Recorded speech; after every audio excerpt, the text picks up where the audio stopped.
આગળ સમાચારો તરફ નજર કરીએ તો હળવદ ખાતે સ્થાનિક સ્વરાજની જિલ્લા પંચાયત અને તાલુકા પંચાયતની ચૂંટણીને લઈને ઉમેદવારી પત્ર ભરવાના અંતિમ દિવસે ભાજપ દ્વારા ભવ્ય રેલીનું આયોજન કરવામાં આવ્યું। આ રેલી દ્વારા પાર્ટીએ શક્તિ પ્રદર્શન કર્યું, જેમાં મોટી સંખ્યામાં કાર્યકર્તાઓ અને સમર્થકો ઉત્સાહભેર જોડાયા। ભાજપના ઉમેદવારો રેલી સ્વરૂપે ફોર્મ ભરવા પહોંચ્યા હતા, જેમાં જિલ્લા પંચાયતના 5 અને તાલુકા પંચાયતના 20 ઉમેદવારોએ સત્તાવાર રીતે પોતાની ઉમેદવારી નોંધાવી।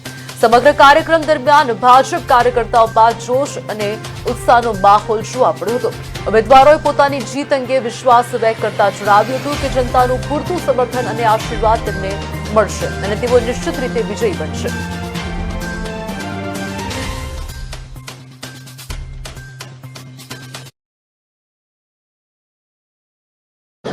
આજે મોરબી જિલ્લા પંચાયતની 5 અને હળવદ તાલુકાની 20 સીટોના આજે અમે ભારતીય જનતા પાર્ટીના અમે ઉમેદવારોના ફોર્મ ભરીએ છીએ અને આજે 20 તાલુકા પંચાયત અને 5 જિલ્લા પંચાયતમાં ભારતીય જનતા પાર્ટીનો ભગવો લહેરાય છે એવી હું આશા વ્યક્ત કરું છું। ભગવતીબેન ગિરીશભાઈ લખો ભારતીય જનતા પાર્ટીએ ઘનશ્યામપુર જિલ્લા પંચાયત સીટ ભારતીય જનતા પાર્ટીએ નિર્મૂળ કરી તે બદલ